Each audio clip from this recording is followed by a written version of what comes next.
ఉన్నటువంటి ఇరిగేషన్ శాఖ మంత్రి గారు. సరే, మళ్ళా ఇప్పుడు ఆయనకు అవకాశం వచ్చింది చంద్రబాబు నాయుడు గారికి. సరే, ఆయన ఏదో 2007కి పూర్తి చేసేస్తాం అనే మాట మాట్లాడారు. సరే, ఆయన మేము ఇప్పుడు పూర్తి చేస్తాం, అది చేస్తాం, ఇది చేస్తాం అని ఆయన గొప్పలు చెప్పుకుంటే అది వేరే అంశం. కానీ జగన్మోహన్ రెడ్డి గారి ప్రభుత్వం మీద బురదలేటటువంటి కార్యక్రమాలు అవకాశం దొరికినప్పుడల్లా చేస్తున్నారు. దానిలో కూడా ఈ పోలవరాన్ని ఉపయోగించుకొని అనేక సందర్భాల్లో చంద్రబాబు నాయుడు గారు మాట్లాడుతున్నారు. ఆయన ఏమంటారంటే 2019 తర్వాత ప్రజలు మమ్మల్ని దించేశారు, కానీ మమ్మల్ని మళ్ళా తిరిగి అధికారంలోకి తీసుకొచ్చినట్టయితే 2020కే మేము పోలవరాన్ని పూర్తి చేసేవాళ్ళం అని అంటున్నాడు. ఇందాకే పోలవరంలో మాట్లాడుతూ 2018కి పూర్తి చేస్తానని చెప్పాడు. 2019లో మళ్ళీ తిరిగి ఆయన అధికారంలోకి తీసుకొచ్చినట్టయితే 2020-21 కల్లా పూర్తి చేసేవాడట. ఇప్పుడంతా కూడా జగన్మోహన్ రెడ్డి గారు 5 సంవత్సరాల పరిపాలనలో విధ్వంసం చేసేశారట, పోలవరాన్ని సర్వనాశనం చేసేశారట. అప్పుడప్పుడు అంటున్నాడు కదా, రాష్ట్రంలో కూడా 14 లక్షల కోట్ల రూపాయలు అప్పు చేసి రాష్ట్రాన్ని సర్వనాశనం చేశారు అని. చివరికి లెక్కలు చూస్తేనేమో 6,000 కోట్లు. పచ్చి అబద్ధాలు, పచ్చి అసత్యాలు చెప్పి జగన్మోహన్ రెడ్డి గారి మీద బురదలాలనేటువంటి కార్యక్రమాన్ని చేస్తున్నారు. అదే పద్ధతిని ఇవాళ చంద్రబాబు నాయుడు గారు పోలవరంలో కూడా అదే పద్ధతిని అనుసరిస్తూ ఉన్నారు. చంద్రబాబు నాయుడు గారు 4వసారి ప్రమాణ స్వీకారం చేసిన తర్వాత ఒకసారి వెళ్ళాడు, మళ్ళీ ఇప్పుడు వెళ్ళాడు. పచ్చి అబద్ధాలు చెప్పేటటువంటి కార్యక్రమం చేస్తున్నారు.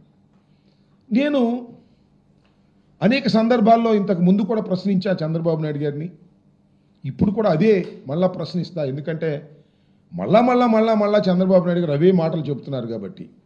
నేను ఒక్క విషయాన్ని గౌరవనీయులైనటువంటి చంద్రబాబు నాయుడు గారిని, రాష్ట్ర ముఖ్యమంత్రి గారిని, 4వసారి ముఖ్యమంత్రిగా ప్రమాణ స్వీకారం చేసినటువంటి అనుభవశాలి, ది టాలెస్ట్ పర్సనాలిటీ అని చెప్పుకుంటారు, చాలా పెద్ద మనిషి అని చెప్పుకుంటారు.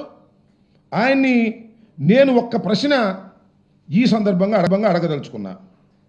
ఆయన ఏమంటారంటే, జగన్మోహన్ రెడ్డి గారంట 5 సంవత్సరాల అధికారంలో ఉన్నప్పుడు పోలవరం నిధులను రాష్ట్ర ప్రభుత్వానికి మరలించారట. ఈ మాట మాట్లాడుతున్నాడు. పెద్ద మనిషి, అబద్ధాల్లో చాలా పెద్ద మనిషి, నిజాల్లో నాకన్నా చిన్న మనిషి. ఎందుకు చెప్తున్నానంటే, పోలవరం ప్రాజెక్టుకు కేటాయించినటువంటి నిధులను జగన్మోహన్ రెడ్డి గారు డైవర్ట్ చేశారు అనేటువంటి మాట మాట్లాడుతున్నారు. అయ్యా చంద్రబాబు నాయుడు గారు, ఈ విషయాన్ని మీరు నిరూపిస్తే నీకు సెల్యూట్ చేస్తా. సెల్యూట్ కాదు, సాష్టాంగ ప్రమాణం చేసి నీకు దండం పెడతా.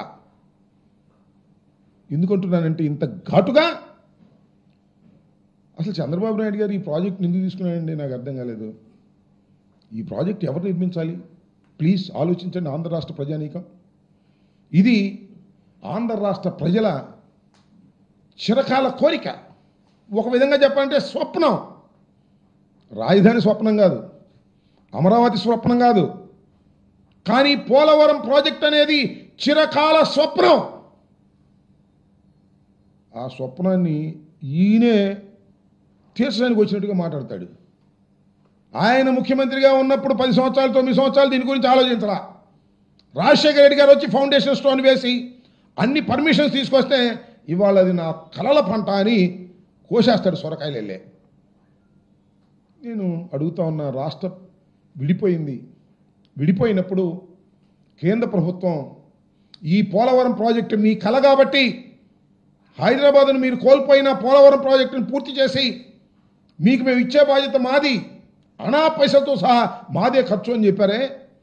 ఏమండి చంద్రబాబు నాయుడు గారు, మీరు ఎందుకు తీసుకున్నారు? మీరు ఎందుకు కట్టాలనుకున్నారు? రాష్ట్ర ప్రభుత్వానికి ఏమి సంబంధం?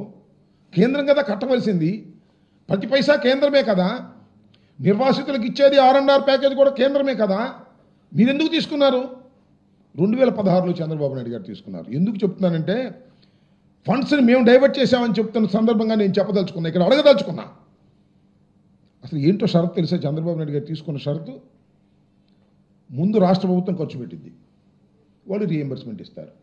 అంటే మనం ఒక 1000 కోట్లు ఖర్చు పెట్టామనుకోండి, ఈ 1000 కోట్లు కూడా లెక్క చూసి అయ్యా మీరు ఖర్చు పెట్టి మన నిజమేను మీ రాష్ట్ర ఖజానా నుంచి ఇదిగో ఈ 1000 కోట్లు తీసుకొని అని ఇస్తారు. నేను అడుగుతా ఉన్నా, ముందు మనం ఖర్చు పెట్టిన తర్వాత అర్థమవుతుందా మీ అందరికీ?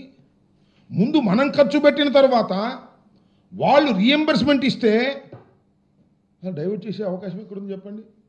వాళ్ళు ముందు కేటాయిస్తే కదా డబ్బులు. అయ్యా మీ పోలవరం ప్రాజెక్టు 50,000 కోట్లు అవుతుంది, ఇదిగో ఈ 50,000 కోట్లు మీకు మేము ఇస్తున్నాం అంటే కదా మనం డైవర్ట్ చేసేది. ముందు మనం ఖర్చు పెడితే ఎక్కడి నుంచి? రాష్ట్ర ఖజానా నుంచి ఖర్చు పెడితే ఆ ఖర్చు పెట్టిన డబ్బులు నిజంగా ఖర్చు పెట్టారా లేదా అని Polavaram project authority CWC check చేసి అప్పుడు మనకు డబ్బులు ఇస్తారు. ఎట్టా చంద్రబాబు నాయుడు గారు అసలు ఇట ఆ ఫండ్స్ని డైవర్ట్ చేయడానికి ఎక్కడ అవకాశం ఉంటుంది చెప్పండి? ముందు మనం ఖర్చు పెడితే వాళ్ళు డబ్బులు ఇస్తే అర్థం కావట్లేదా సామాన్యులకి? ఇలాంటి పచ్చి అబద్ధాలు ఇవాళ పోలవరం వెళ్ళి చెబుతున్నాడు చంద్రబాబు నాయుడు గారు. నేను ఆ రోజున అడిగా, ఈ రోజున అడుగుతున్నా, సమాధానం చెప్పేటటువంటి పెద్ద మనిషి కాదు ఆయన. సమాధానం చెప్పకోకుండా తప్పుకుపోయేటటువంటి అతి చిన్న మనిషిగా నేను భావిస్తున్నాను. అదేమిటంటే కేంద్రం నిర్మించవలసింది రాష్ట్రానికి ఏమి సంబంధం ఒకటి. రెండో పాయింట్, ఇప్పుడండి మీరు కేంద్రం దగ్గర నుంచి ఒప్పించారు, మీరు 14లో అధికారంలోకి వచ్చారు, ప్రమాణం చేశారు, స్వీకారం తీసుకున్నారు, ముఖ్యమంత్రి అయ్యారు. ఎప్పుడు కేంద్ర ప్రభుత్వం అంగీకరించింది రాష్ట్ర ప్రభుత్వం అయ్యా నువ్వే కట్టుకోమని? 2016లో ఒప్పుకుంది. ఎందుకు ఒప్పుకుంది? నువ్వు వెళ్ళి బతినాడితే ఒప్పుకుంది, నువ్వు కాళ్ళ పడితే ఒప్పుకుంది. అయ్యా మేమే కట్టుకుంటాం సార్, డబ్బులు మీరు ఇవ్వండి, ముందు మేము డబ్బులు ఖర్చు పెడతాం రాష్ట్ర ప్రభుత్వం, తర్వాత మీరిద్దరు. ఎందుకు ఇవన్నీ? నీ సొంత కాంట్రాక్టుదారులకు దోచి పెడదామని తప్ప ఏమన్నా ఉందా అని అడుగుతా ఉన్నా. సరే తీసుకున్నావు పో. నేను ఇవాళ చెప్పదలుచుకున్నా, చంద్రబాబు నాయుడు గారు పదే పదే అసత్యాలు చెప్తున్నాడు కాబట్టి పోలవరం డ్యామ్ దగ్గరికి వెళ్ళి ప్రాజెక్ట్ దగ్గరికి వెళ్ళి నేను అడుగుతా ఉన్నా, 2016లో తీసుకున్నప్పుడు ఏ రేట్ల మీద తీసుకుంటారండి? 2013, 14 రేట్లతో ప్రాజెక్టు మేము పూర్తి చేస్తామని ఒప్పుకుంటారా? జ్ఞానం ఉన్నవాడు చేస్తాడా? సీనియర్ నాయకుడు చేస్తాడా? రాష్ట్ర ప్రజల యొక్క బాగోగులు కావాలనుకునే వాళ్ళు చేస్తారా? పోలవరం ప్రాజెక్టును శరవేగంతో ముందుకు తీసుకువెళ్ళాలనుకునే వాళ్ళు చేస్తారా? 16లో నువ్వు ప్రాజెక్టును మేము కడతామని ఒప్పందం చేసుకుంటూ 13, 14 రేట్లతోనే మేము పూర్తి చేస్తామని ఒప్పుకున్నామంటే ఏం ఇంట్రెస్ట్ నీకు? నీకు పోలవరం మీద ఇంట్రెస్టా? కాదు. పోలవరం కాంట్రాక్టర్ల మీద ఇంట్రెస్ట్, పోలవరం కాంట్రాక్టర్లకు ఇచ్చే కమిషన్ల మీద ఇంట్రెస్ట్. నేను మనవి చేస్తున్నా, చంద్రబాబు నాయుడు గారు అధికారంలోకి వచ్చిన తర్వాత ఏమున్నారు? Subscribe to Social TV Telugu for more videos. Hit the bell icon for faster updates.